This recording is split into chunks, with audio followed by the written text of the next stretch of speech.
Hello, everybody. This is Keep the Ghost Light On from the Sherman Players up at the Sherman Playhouse. I am Steve Stott, president of the Sherman Players, and I'm joined by my co-host, Robin Frome. There's Robin. Say hello, Robin. Yes, he's saying hello in sign language, as he always does. We have... Yes, Robin, that's quite enough from you. Right. We've got some great guests again tonight. We always get great guests, and tonight is no exception. We have guests from really the whole range of the performing arts, and I'm really excited to introduce some new faces to our guests, and some faces who are very well known around our part of Connecticut.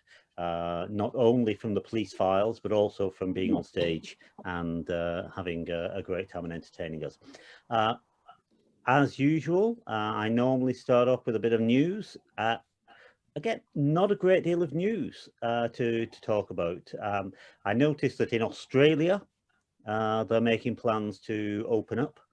They've tackled COVID fairly successfully, and are now making plans to open up at least live performances again. I know very little more about that, and since I'm not in Australia, I won't be going to see any of them, but it shows that it can be done. There's another vaccine in the UK, which seems to be coming to fruition. So again, all that's building up a bit of momentum. Not a great deal more to talk about here in the US or in our part of Connecticut. So I shall move smartly on, and I will hand over to Robin to introduce our first guest. Robin. Great. It's really cool to be here tonight with some great guests from varying parts, as Steve was saying, of the performing arts. We're going to start with Natasha, who I have never met yet online. A lot of people coming up I have never met, and I'm just so psyched to meet them. Natasha is TV and film, SAG-AFTRA, I believe. How are you, Natasha? I'm doing great. How are you, sir? I'm doing okay. I got to get my voice lower. And thank you for joining us. I really appreciate it. I've seen your bio and your IMDb and your resume, which is great stuff. But I don't think most of the people that are watching us have seen it. So please introduce yourself, how you got started in the business. Don't take a couple hours for your bio, because I know it can take that long. And then how this pandemic has affected you one way or another. Got it. All right, very quick. I'm originally from Colorado, moved to California at a young age, fell in love with Hollywood like most people do.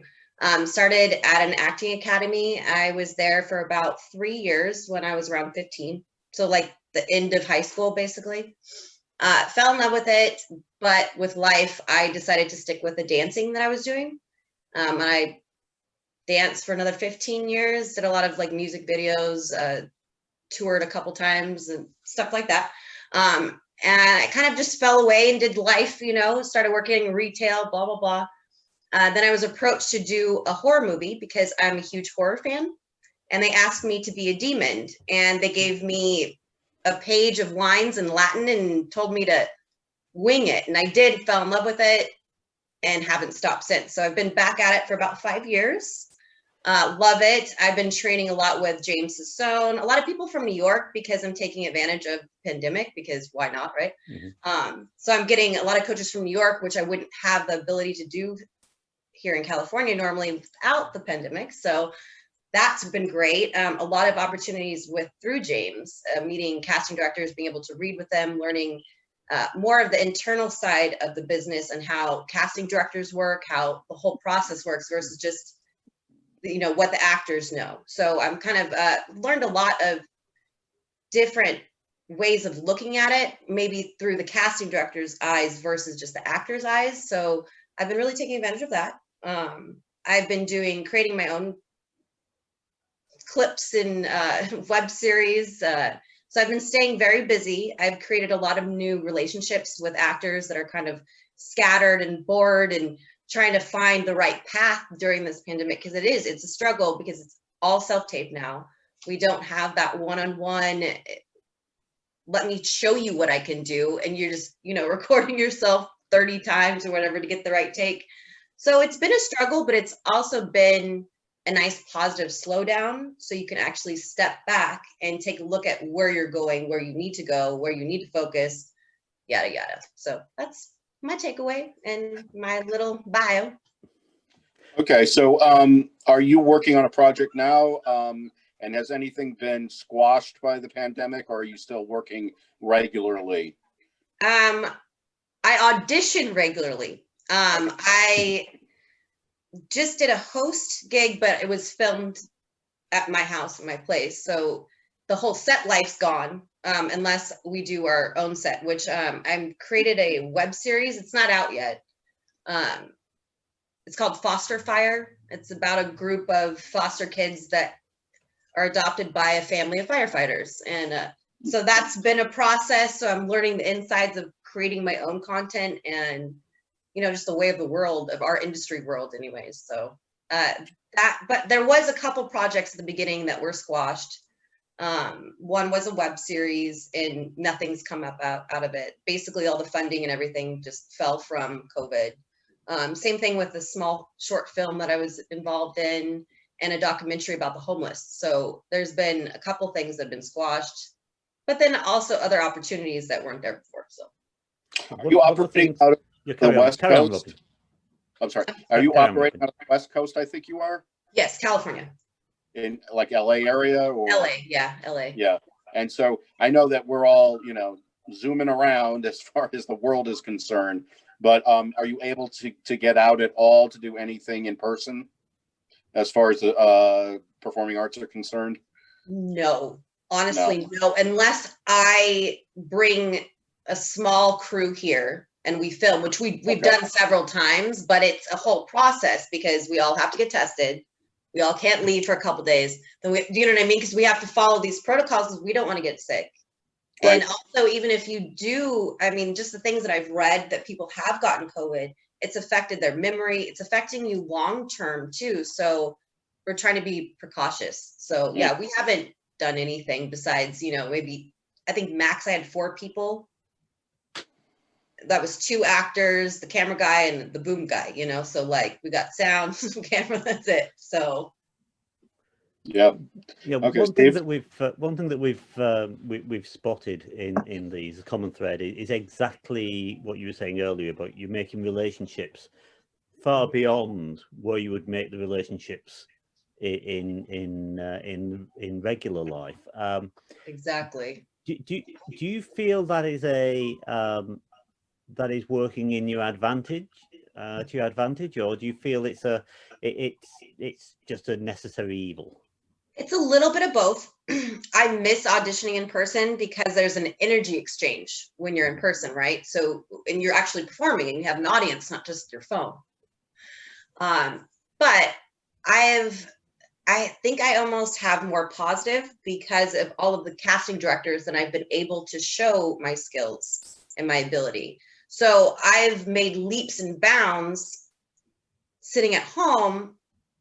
And normally I would have to fly to New York or I'd have to fly to Atlanta to get in touch with these people. So I'm building relationships for future endeavors. So I'm planting my seeds, you know, and hoping for the best. It's all we can all do right now is, you know, work on our craft and push forward. And that, I mean, that's very positive, and that's a great way to express it as well. And you mentioned about being able to take time to work out what it was you really wanted to do next. And again, that's been a common thread that we've heard, that people have turned this this hiatus to what's not exactly their advantage. They've made the most of this enforced. Exactly, making the most of it. So that's right. And as a younger actor, do you feel that you're able? Do you feel you're able to react to this situation in terms of embracing the technology, or being maybe more adaptable, given that you're at sort of you know, more towards the start of your career and still learning? honestly, I some days it's fine, and some days I can't. It's sometimes like for an audition right now, it took me.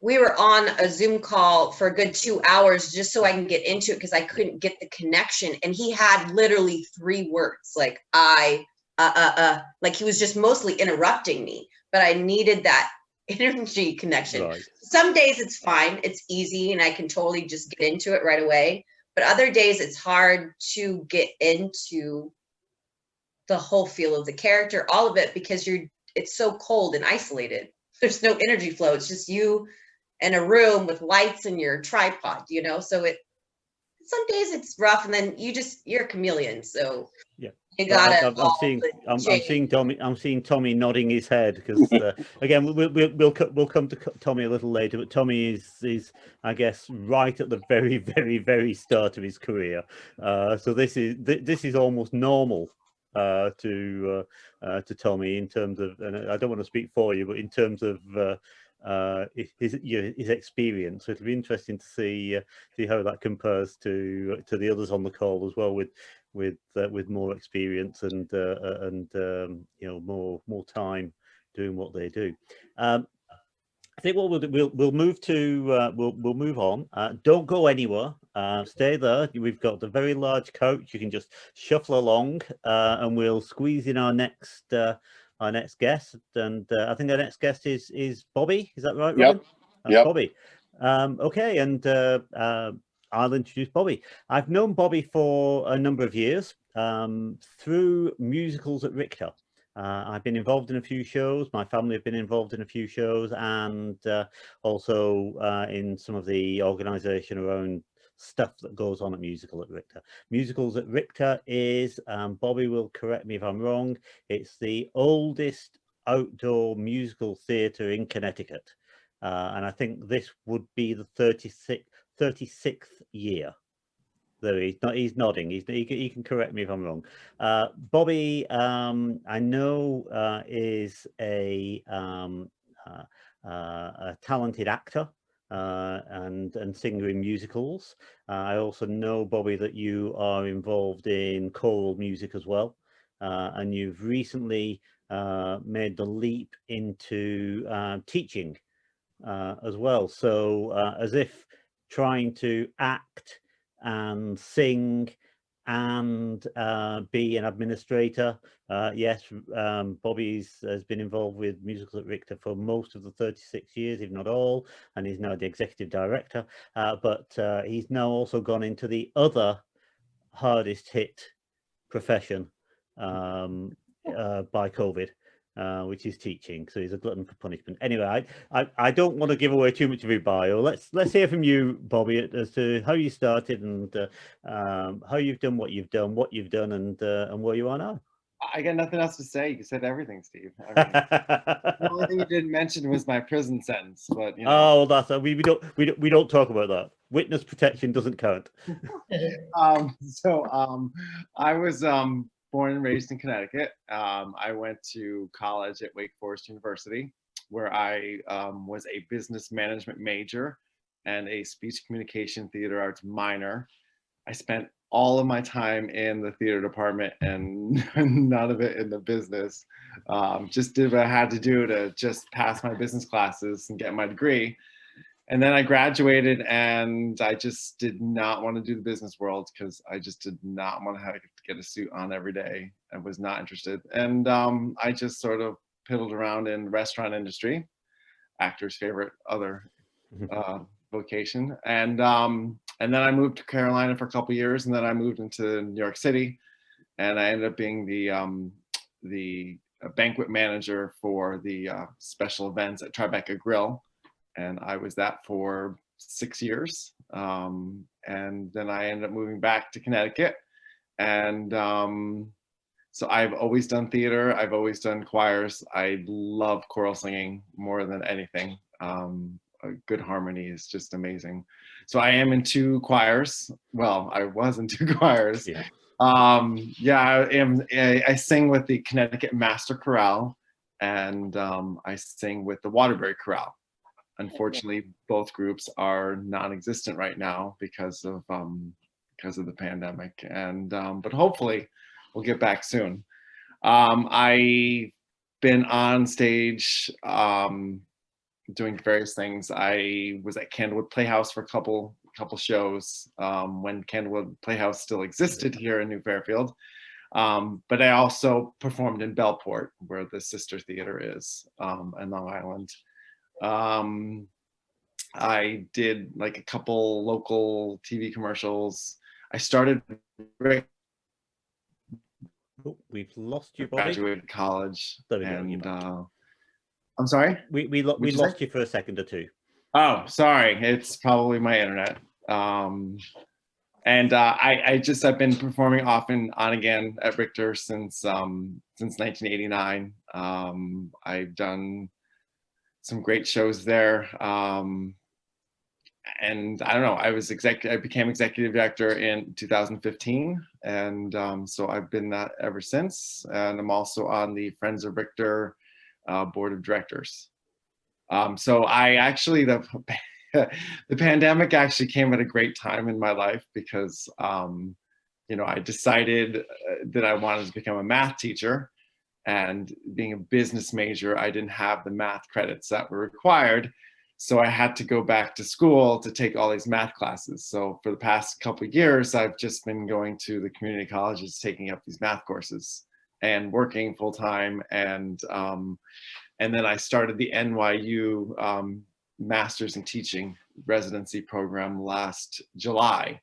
So it's just been nonstop. So I don't know how I would be able to do anything actually if I was involved in my choirs, or if Richter actually happened, because it's just a lot to do. So, but yeah, so hopefully next year at this time, I'll be certified to teach in New York State and Connecticut. So, oh, well, congratulations. Well done for sort of pushing yourself in that direction. You know, as with a lot of people who've found their way in the arts, you know, it seems the idea of taking on a new challenge isn't quite as scary when you've been taking on challenges sort of over the years. So well done with that. Well done thanks. with that. Yeah. Just to talk about Richter, musicals at Richter. Clearly, that's a very short season as far as a theatre is concerned, because it's outdoors. But there's a lot packed into those summer months.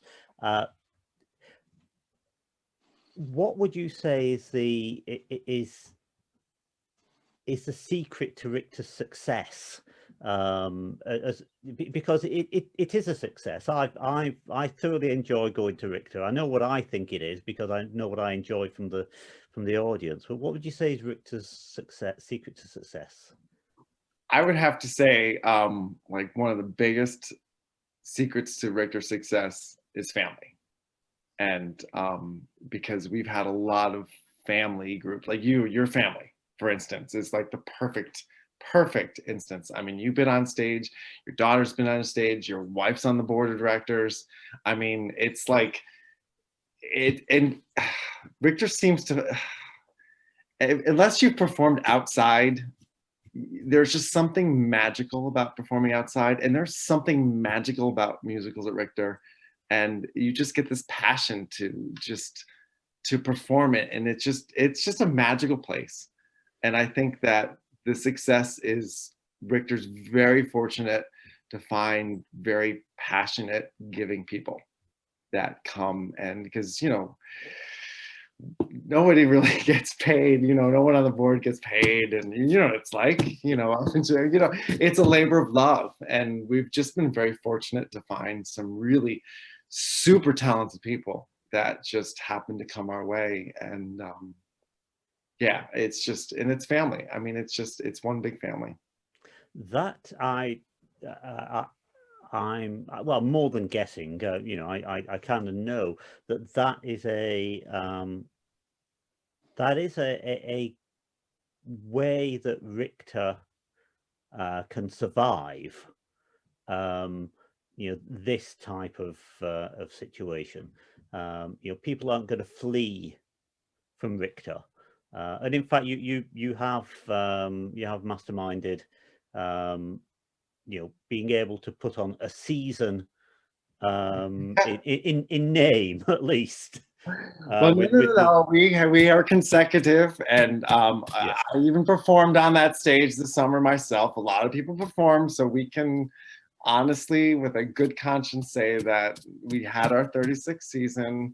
Performances were on that stage during the summer months, and but that was all virtual and completely separate and stitched together into three very good very good presentations. Yeah, we did Songs for Summer Evening. We did 3 separate segments that ran about between 45 and an hour, and we just were trying to represent all the years. It was kind of a reflection on our first 35 years. So I watched them, and they're very good. They're very very moving actually in a lot of places, and those can be found. Let's give a little shout out. Those can be found on the Musicals at Richter YouTube site. So just search for Musicals at Richter, and you'll find those, and they are worth watching. If you've ever been involved with Richter, they're fun from a nostalgic point of view at the very least, but they are full of very, very good performances as well. And Bobby. You have one coming up December 4th. Oh yes, you're doing one for the holiday, before the holidays, aren't you? No, that's great. So make sure you search those out. Bobby, stay there, or shuffle along the couch with everybody else, and we'll move on, and we'll come back with some of those themes, because I'm hearing a few things popping out which are going to be interesting to talk about towards the end of the show. So Robin, back over to you. Okay, so boy, girl. Donna, it's great to have you on. We have Donna Bonasera. And she, I mean, her resume is huge. And but I do want you to do your highlights of your career up to now, and how this pandemic has affected you as far as choreography, as far as teaching, as far as performing, and your students, and anything you want to throw in there. Okay, thank you. Hi, everybody. Hi. Mainly, I am a teacher, a ballet teacher and musical theater teacher. That's my specialty. That's what I love to do. And I love training dancers and getting them ready for Broadway or for modern dance companies or ballet companies. And we've had great success doing it. I have dancers all over the world, people all over the world that have become professional. And the interesting thing is now all of us have stopped. Everything's closed up. And I studied in Russia.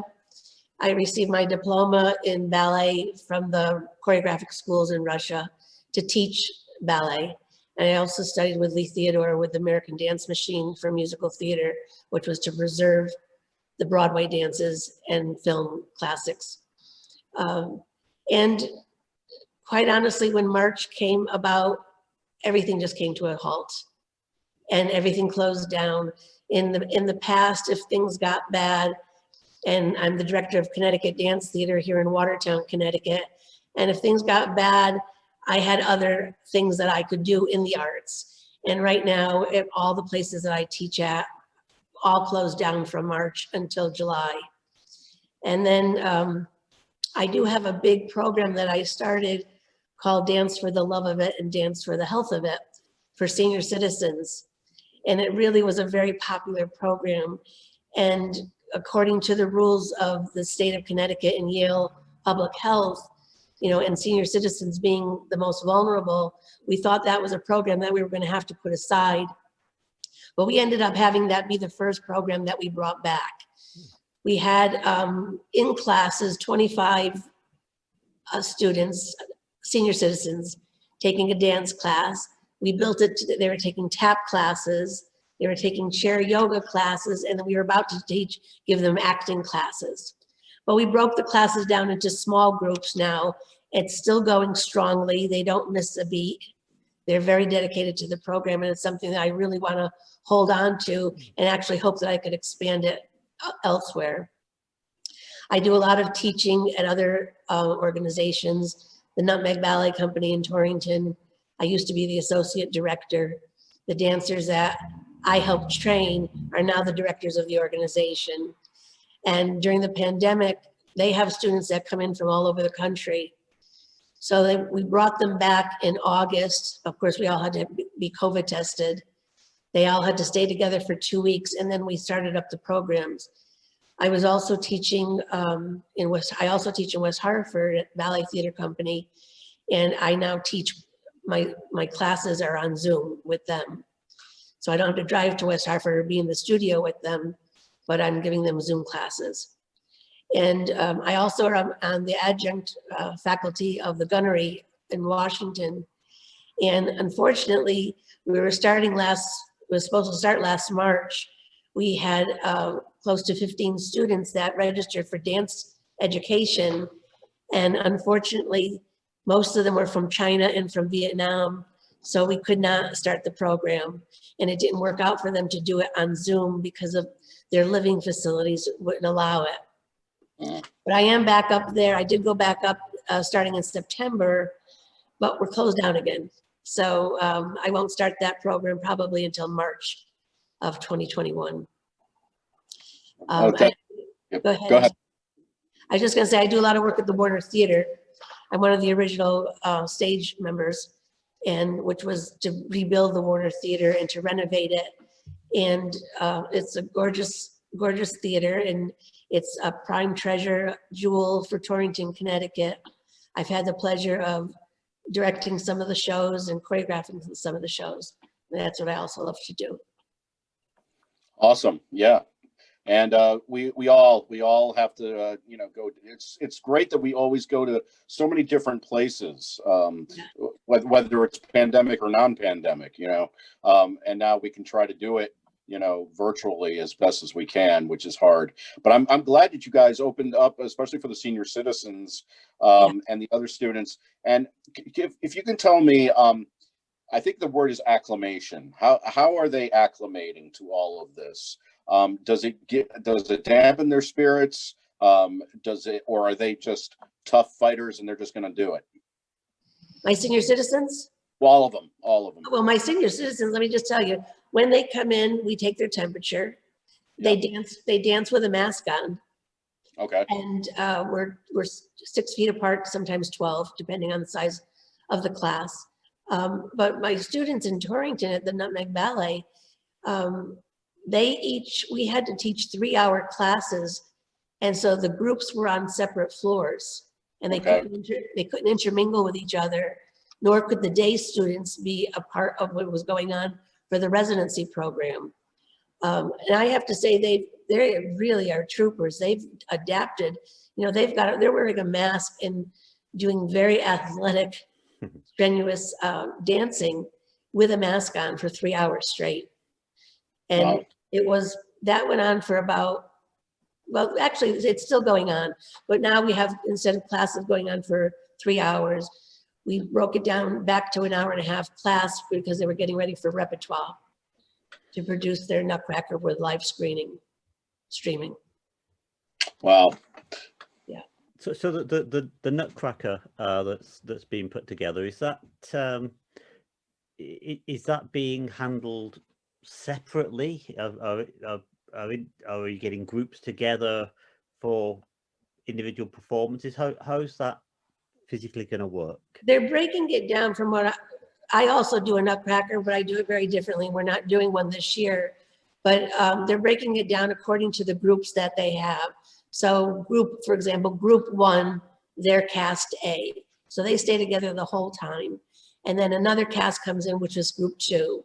And then another group comes in, which are the day students. So you've got several casts doing each Nutcracker performance. Right. Yeah. It's been really interesting to hear how either people are taking this situation and basically going completely virtual and completely separate, as we hear from Natasha. Everything's virtual bar a few exceptions, or they're finding ways to basically take the rules of, you know, you can only be in small groups, and you must stay together for 2 weeks, and you must you must isolate, and you must and really enforcing those and working with them.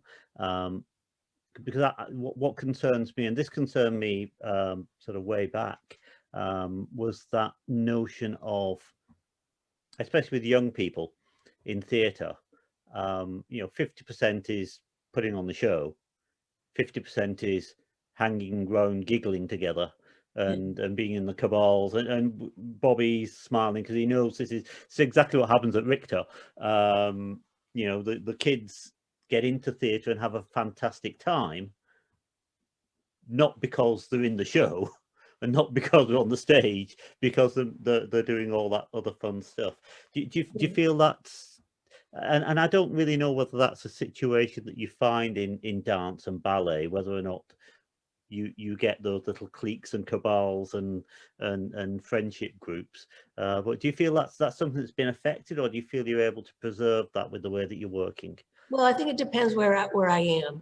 For example, if I am at the Nutmeg Ballet, I am working with a certain group of students, and they're just fabulous. They're just very hardworking, but they have their groups that they've grown friendships within their groups. And in West Hartford, because I'm doing it in Zoom, it's very interesting because they can't talk. Their whole class, they only hear my voice and the music, and they're muted unless I ask them a question to come forward and answer the question. But it's very different than if I were with them in person, where they'll want to talk in class with their friends and talk about what happened at school and things like that. So that's a different situation. And how have you found it from the point of view of actually teaching in that? Did that take quite a bit of an adjustment? I was petrified. I was petrified of it at first. When everything closed down, the way I looked at it was closed for 2 weeks originally. So I said, well, 2 weeks isn't bad. I can go without a paycheck. I can, I'll be okay. And then it was moved to the end of April. Then it was moved to May, and I never applied for unemployment at that time. So I missed all of March because you couldn't go back and apply for that time. But once I learned to do it, well, actually I was reflecting, thinking maybe it's time for me to retire. Maybe this is a sign that it's time for me to do something else and not be in the classroom. But after 2-3 weeks, I really missed it. And I was sad that the program, the gunnery, couldn't get started. But, like I said, the senior citizens, they came right back without hesitation. Some of their families didn't want them to, so we certainly respected that. But it's been nice for me in the sense that I'm learning about all the technology. I want to start to put some of my choreography on film and start to archive things. Steve, do you mind if I ask something? Sure, go ahead. Okay. So Donna, you were talking about the Nutcracker, and is this, I have a few questions. Is this a live performance or a taped performance? And if it is live, are they socially distanced in the audience? And if it's taped, obviously that doesn't matter. But are the students and who was ever in at the party scene, all that, are they wearing masks? I don't know that because I haven't been involved with any of their rehearsals. I've only seen the cast list. I'm only there to what I'm doing there is teaching classes, and then I'm coaching some students to do their audition tapes for college dance programs. Okay. But I know that they've been in the theater rehearsing, and I know that when I see the rehearsal schedule, the kids, when they bring their dance bags into the theater, they have to put them in a certain place, and they are separated. And when I see them walk back from the theater, they are wearing masks. I probably would think that they are wearing their masks. Now, is it a live performance or is it going to be taped? That's still up in the air. It's going to, they are going to tape it and they're going to live stream it so families could watch it. Okay. On Zoom. But as far as bringing in an audience, right now, because the state has changed the guidelines again, right, that's going to happen. Okay. I wanted to know that what was going on with all of that. That's a yearly thing. That's a tradition. And but I'm glad they're doing something with it. I really am. That's all. Yeah. Normally I do a Nutcracker too, but it's a narrated, it's a piped in narration. It's for a young audience, but it's also for an older audience too. And it was just too risky to, I usually do it at the Opera House or at Taft School here in Watertown. Yeah, right. Yeah. We might do a small reading here at the studio. Natasha, did you have a question? I think you were on mute. I was just agreeing with the whole Nutcracker thing. It's such a huge production. I don't know how you would be able to. It's just too many. There's too much going on. I miss Nutcracker though. I was a part of the Nutcracker so many years in a row. So it's heartbreaking that we're not getting that because I go every year to a live version of it, and no matter where I'm at, right? But that's not going to be happening this year. So it's sad, but yeah, it's just too big of a production. I think you had Barry Houston on a while back. He's one of my students. And I mean, they're doing great things, you know, recording the history of the ballet, of National Ballet of Canada. And I think they're also doing live streaming, if I'm not mistaken. Yes, I think when we had him on, they were very much in the same position as everybody else, and we've made that comparison. I think that even the small theatres and the specialist theatres like Richter, and suddenly they were all in exactly the same position as the very large theatres of, well, what do we do now? We had a season. We no longer have a season. What are we going to do? And everybody, you know, to a certain extent, we've continued on with the same pattern of productions year in, year out. You know, I know at Sherman, you know, we put on 4 or 5 shows a year, and that's what we do. A few little bits and pieces elsewhere, but that's what you. So suddenly, how do you, when you've put three shows on at Richter a year, 4 shows on at Richter a year, suddenly, what are you going to do now? So it really shows, and certainly with the Nutcracker, and incidentally with the Nutcracker, as you can tell, I'm not a local of Connecticut, and when I first came over here, I was actually quite staggered by just how big a deal the Nutcracker is. How, you know, once you get to the holidays, you can't go 2 streets without finding another Nutcracker and another Nutcracker and another Nutcracker. So I really appreciate the impact. In the UK, we have the pantomime, which is an annual huge thing in the UK, and that now is again big audience, big cast, big performance. No one really knows how they're going to handle that this year either. So you know, I feel those traditions are suddenly wiped away, and the only thing we know is that, you know, whatever's around the corner is going to be significantly different to anything we've done. So, but I'm encouraged. I'm encouraged, Donna, by again, you know, someone who's been in the industry and been in performing arts and dance for so long, being faced with you know, such a monumental shift, that you've embraced it, and you've found ways to work with it. And I'm especially impressed with the senior citizens, who seem to be leading the charge. They really are. Yeah, they are. I think it's really a time to take. I think I take the responsibility now as creativity has to kick in. You know, we just have to find ways to work with this in the situation that we're in. And what better way than to be creative? What we do. Absolutely. That's a common theme that we've been hearing. Creators want to create, and they will. Yeah. You know, they'll find a way to create. Well, again, Donna, we'll move on to Tommy. We'll shuffle along a little bit on that couch, and he's only slim. He'll squeeze in at the end.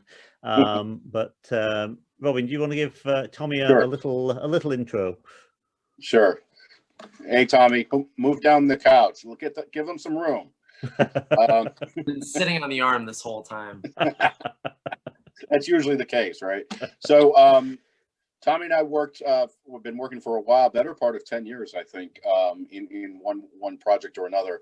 And then we started doing some training. I started training him before his undergrad and now for his grad. And he started last year for his MFA program at the Actors Studio, which we had talked to him about because he actually, they started virtually right away. I believe in March, and finished out the year, and then just went back in the fall.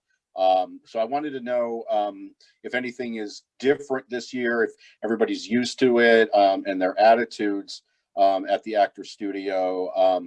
But why don't you give us a short bio of you first, and then we can get into that if you don't mind.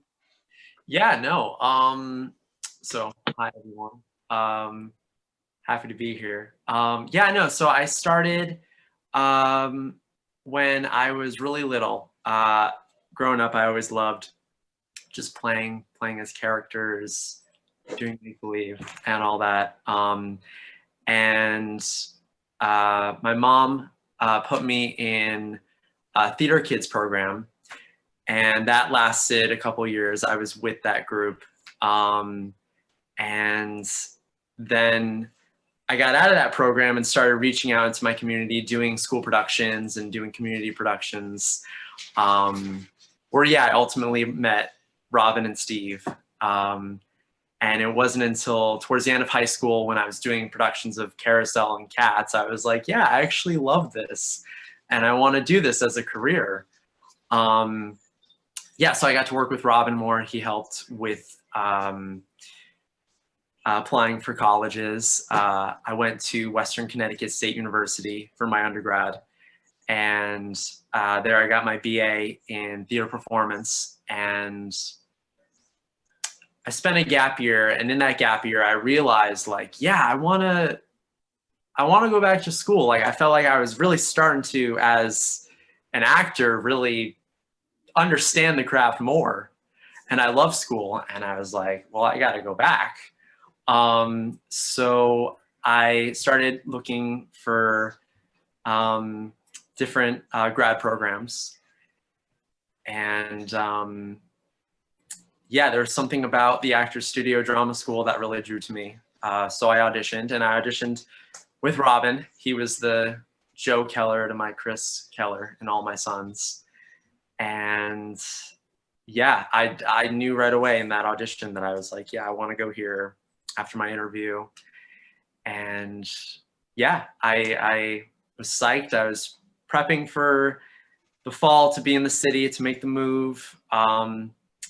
First semester went swimmingly.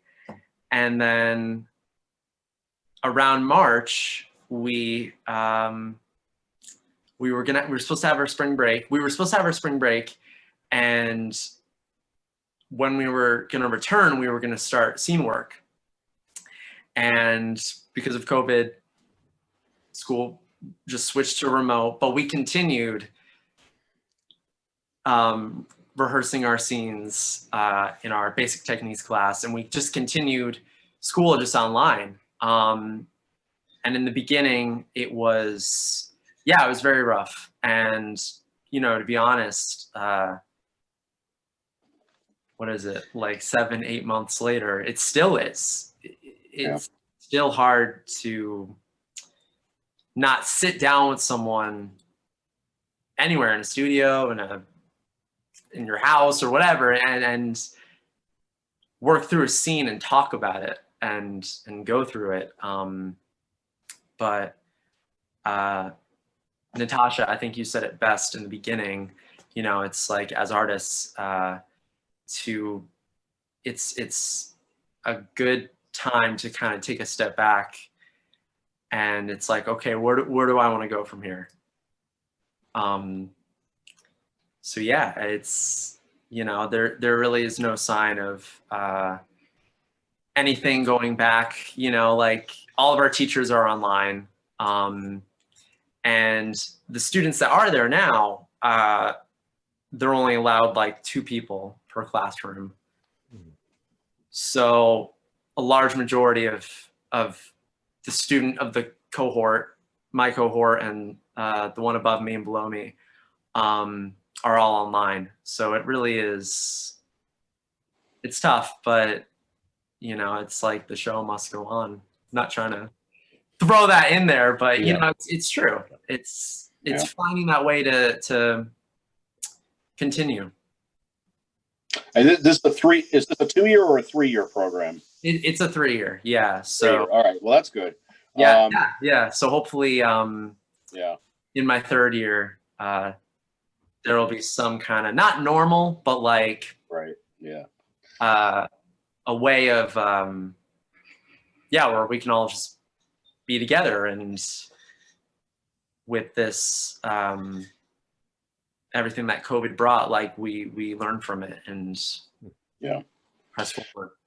Are you you know, obviously you don't have to pick anybody out, but in general, do you feel that everybody's that are in your program or under you incredibly upset about this, frustrated, or are they just getting along and just trying to make it work, or does it change from day to day?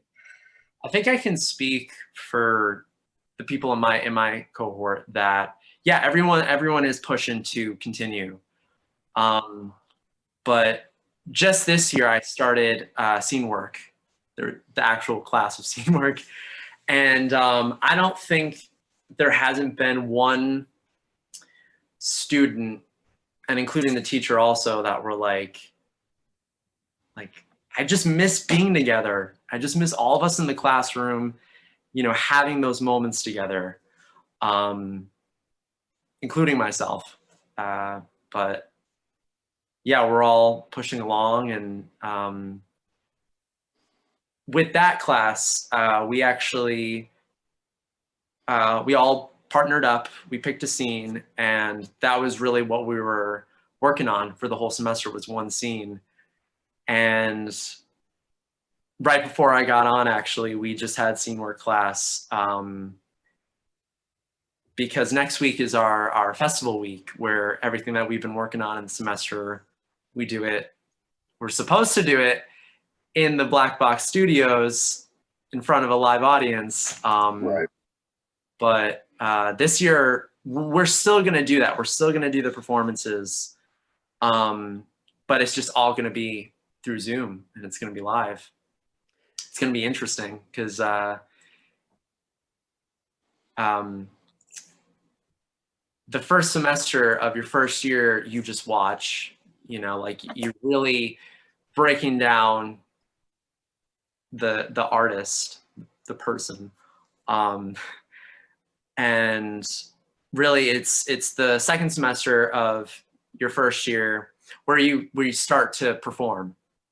And to say that, like, yeah, it's funky that our first real performance is through this platform is a whirlwind. That would be an understatement, but yeah, it's and I mean, I don't know how much you know of the technology around and the presentation of your performances, but is that something which has had to be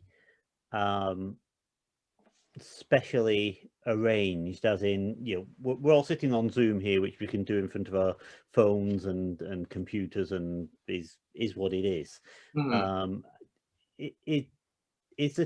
Do you know if the technology is being employed to enhance, or at least to put you in the best light with these performances? And are you performing in a way which is specific to that environment? You know, do the two have to go together for you? Yeah, you know, there are people that fellow students that are very, very tech savvy, and we actually did have our tech rehearsal today, and yeah, no, it's cool to, because like before each scene there's like a little slide that says like what the what scene the play is from, who wrote it, and who are the two actors, what are their characters, what's the time and the setting.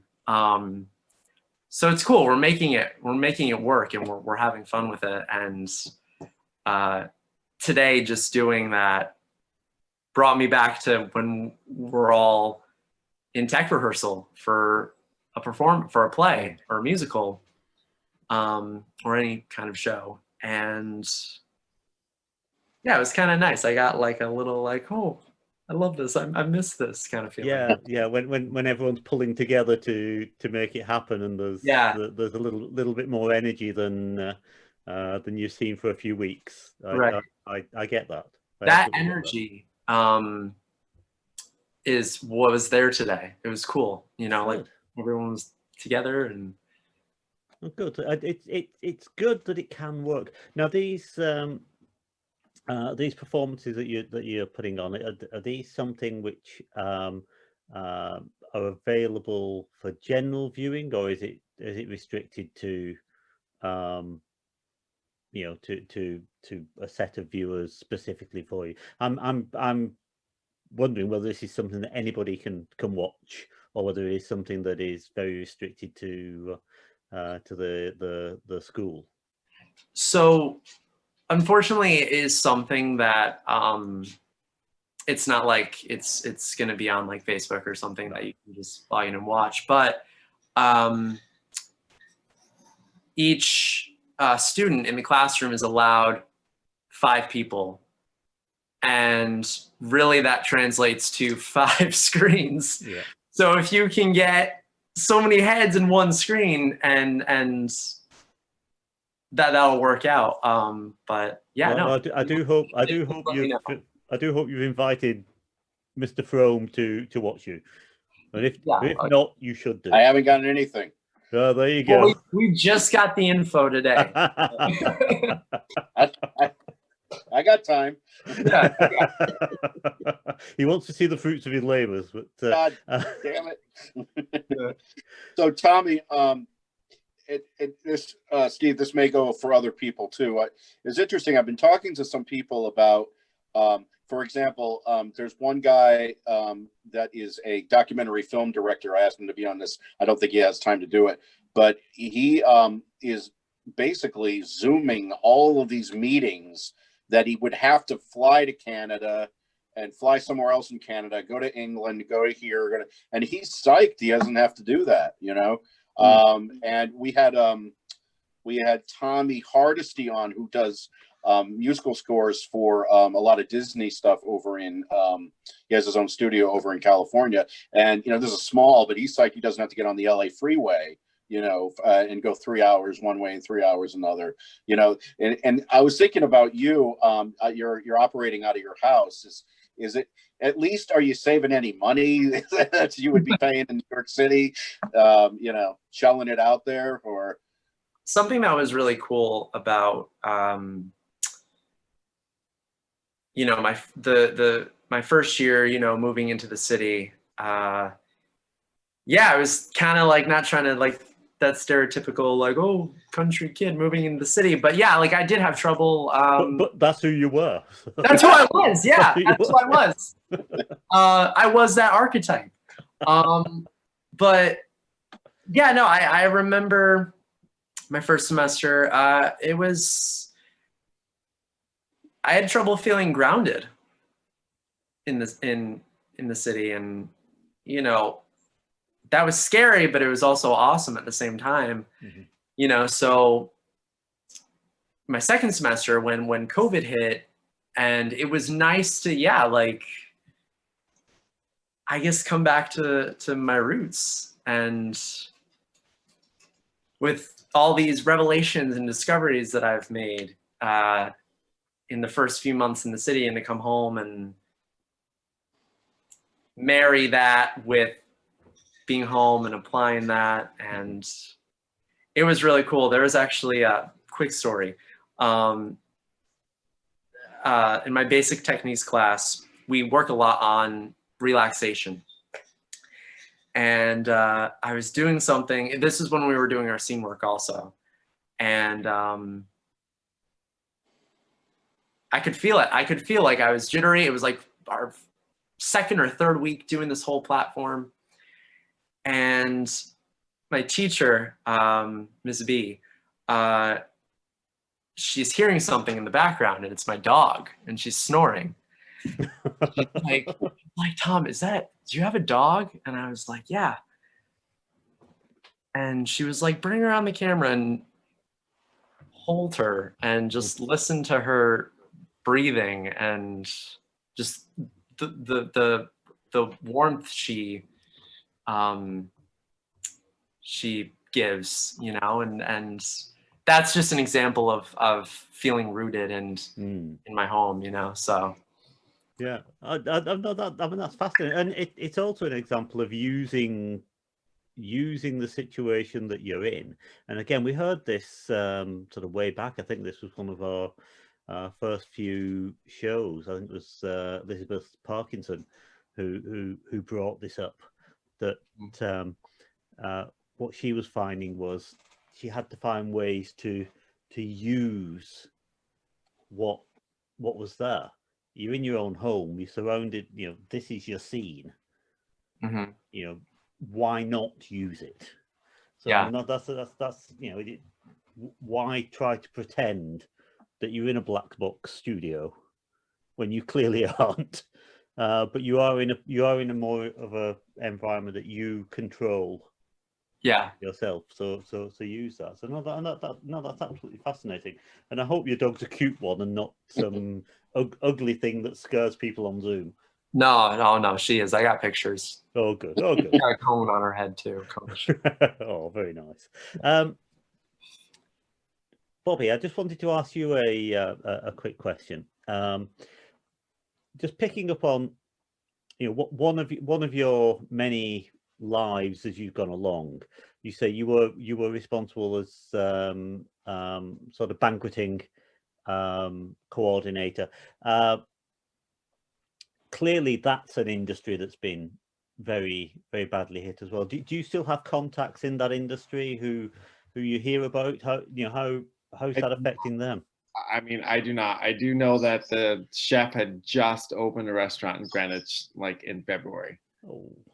So I do not. So I have not kept up. So I have no idea. But yes, no, I know they've been devastated with all that. Yes, it is. I mean, anything that involves lots of people in one place clearly is going to be an issue.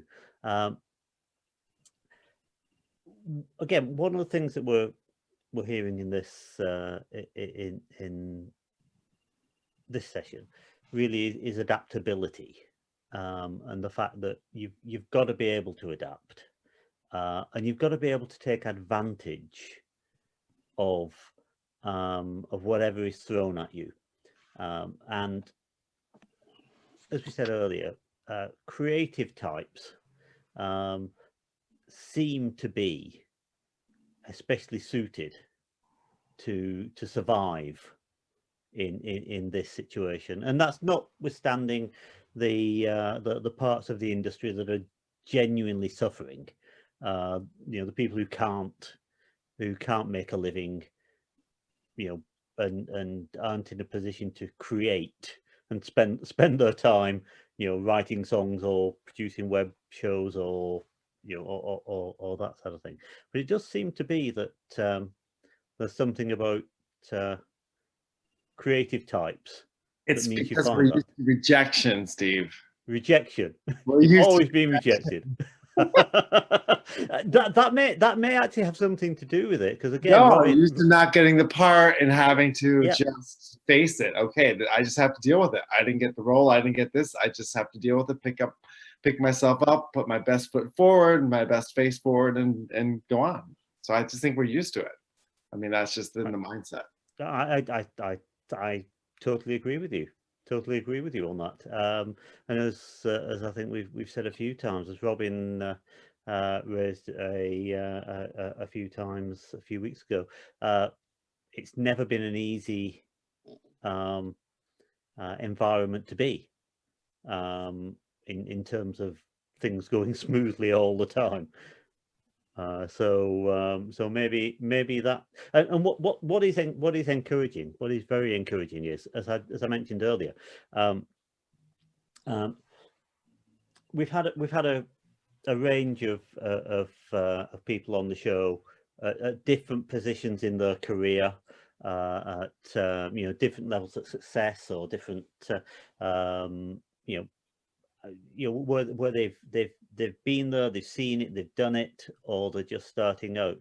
And Robin, I think one thing that we've that's become apparent is that I was thinking at one point that, yeah, I can understand how someone who's had a career in the arts and has had to adapt, every few years to something new. I can see how now this is extreme, but it's another thing. But I am actually very encouraged.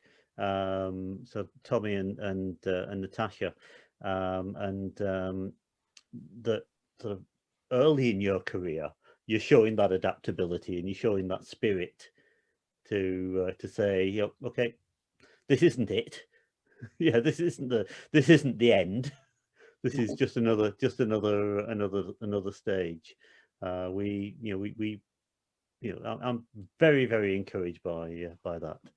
Robin, do you have anything? Well, you'd like to I'm say? going to right on your coattails on that one. It's probably not the right expression, but and I usually ask this, Steve probably has heard this thousands of times, but it's for everybody. Have you guys run into people that say, that's it, I'm sick of this, I cannot perform, I don't want to do it this way, I'm losing money, I'm done, I'm going into the jobs that are, I don't know, that are at home, that are, you can just work out of your home, and that will be fine, I will be safe. Does anybody have any stories about people who have done that? I mean, Tom, you may know some students that may have done that. Natasha, some colleagues that may have done that. Donna, some students, and other people. Does anybody have anything to throw in there? I know some students that were going to college, and it was too difficult for them when everything went online. So they decided, and they weren't able to learn on Zoom as well as they would if they were in the classroom. So I know they have put off a semester and just. No, those are performing arts students? Yes. Yeah. Okay. Yeah. And can I just ask what college? Here in Connecticut, Central, Okay. UConn. Right. Okay. I know that feeling. Anybody else want to throw in their hat on that? I've had a few. I've had more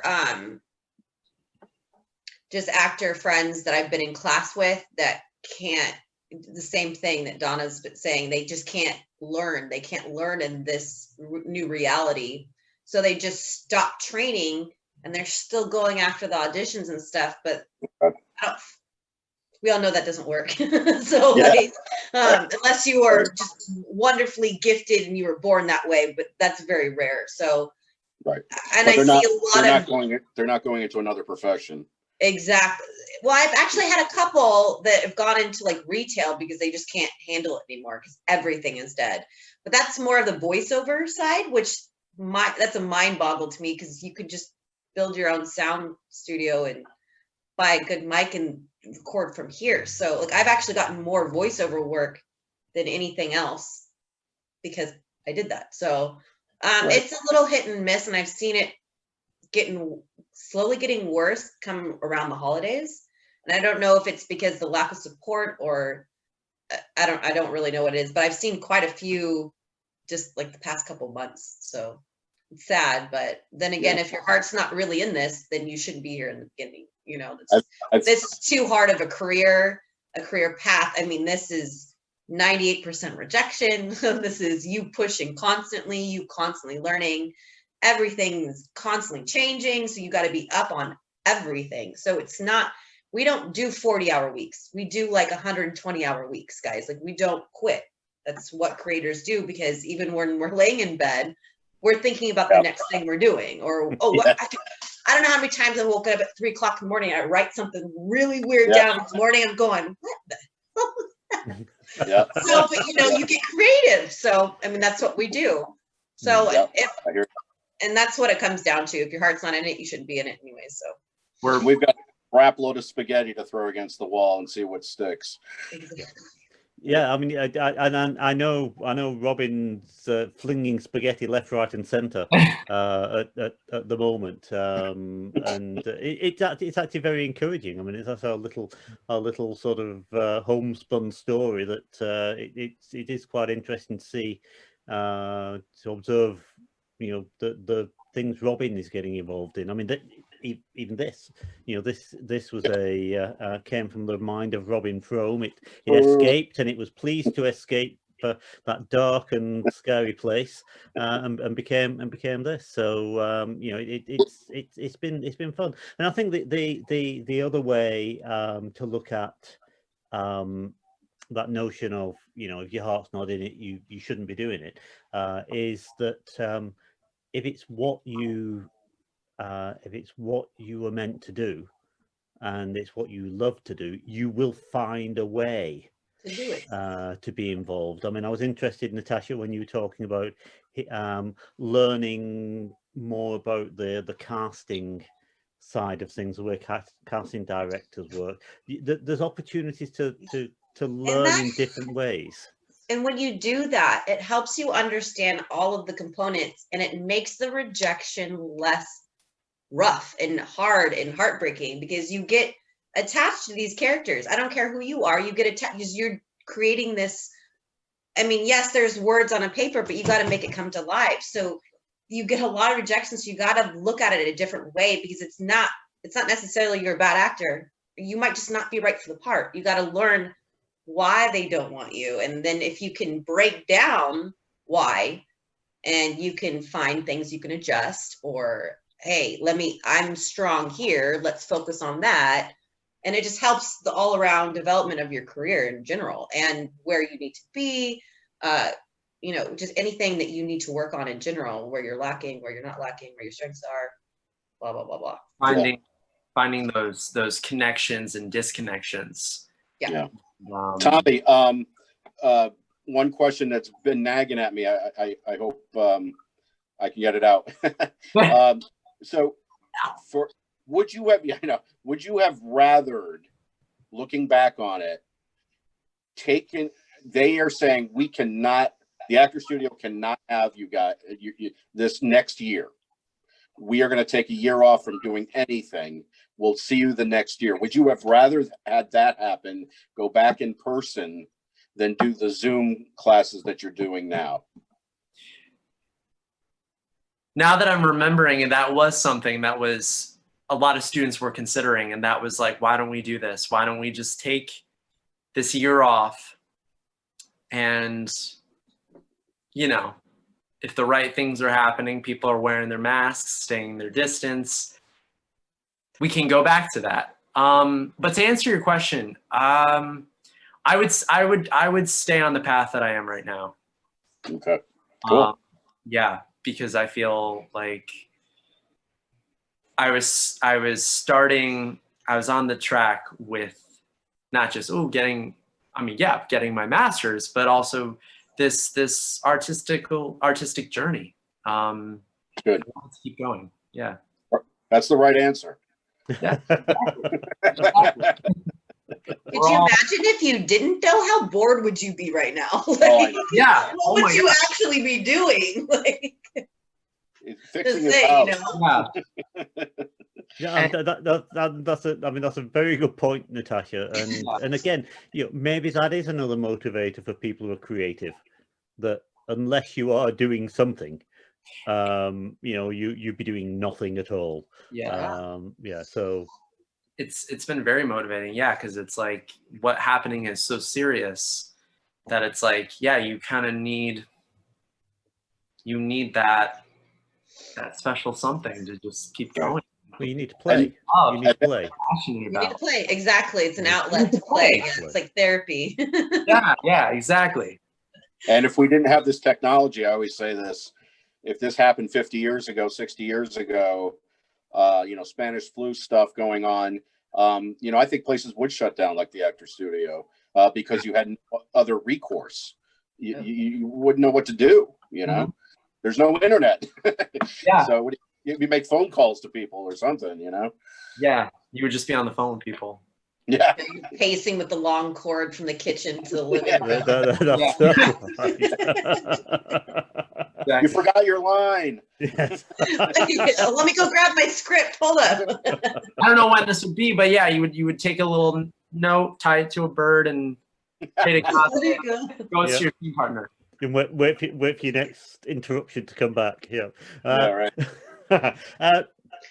We've gone over time slightly, and I think we could talk for a long time more. But I know some of you have been on Zoom a lot today and over the last few days, and we're all spending a lot more time like this, and it is quite exhausting in a lot of ways. But tonight has been a great chat. We've learned a lot about you individually, and certainly again, and I'm beginning to sound like a bit of a stuck record on this. People who watch us from week to week, we see hope, we see positivity, and we see pragmatism.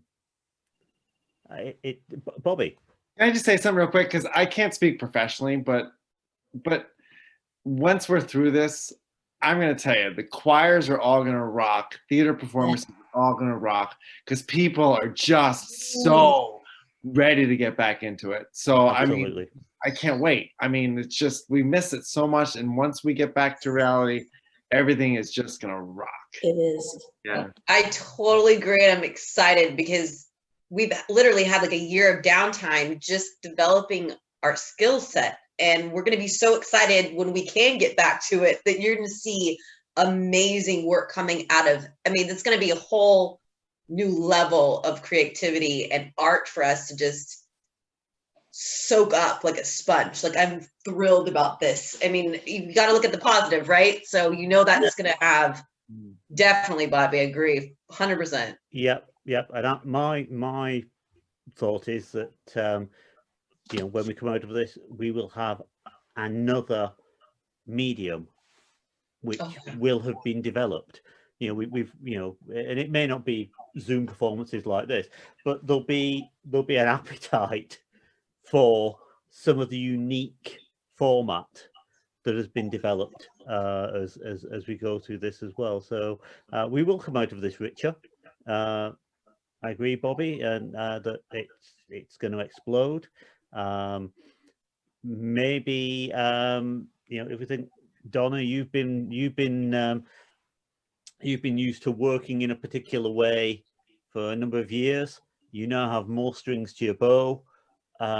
You may well end up being busier than ever because of the numbers of ways that you can actually teach now. Yeah. And that you can present what you want. One of the things, listening to Bobby talk earlier, when starting in April, all the nonprofits, I'm sure you were involved, had Zoom meetings with Yale Public Health Department in the state of Connecticut, going over all the guidelines. And one of the things I said, wouldn't it be wonderful to have Ballet Under the Stars at Richter? So I can't wait for the outdoor theater to be there, bring the ballet and people dancing under the stars. Give me a call. Okay, I will. Yeah, you know what? That sounds great. It does. You'll have to do something about the surface of the stage then, Bobby. Yeah, well, unless you want to do something on the sea. And so long as the ballet dancers don't mind mosquitoes and the occasional skunk. It's all magical under the stars. You do it 4th of July, all the fireworks. Yeah, that's right. Okay, so we have gone over, and we could chat forever, but I think it's time for us to wrap things up. So thank you to Bobby and Tommy, Natasha and Donna, and Robin, of course. It's been a great evening.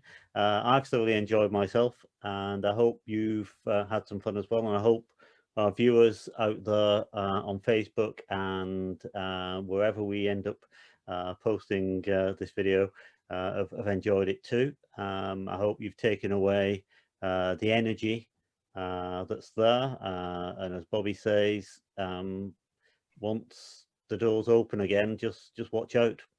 There's going to be a feast of good stuff coming our way from all these talented people who've been building up bodies of work and expertise during this time. So I'm just going to say thank you to you all, and thank you to our audience for watching. And really all that's left is for me to say good night, and for Robin to say good night. Say good night, Robin. Good night, Robin. There we go. He's getting better every week. So thank you very much, everybody. Good night. We'll see you Thank this you. time again next week, next Monday, 7:30 on the Sherman Playhouse Facebook page. Take care now. Bye-bye. Hey. Bye. Thank you.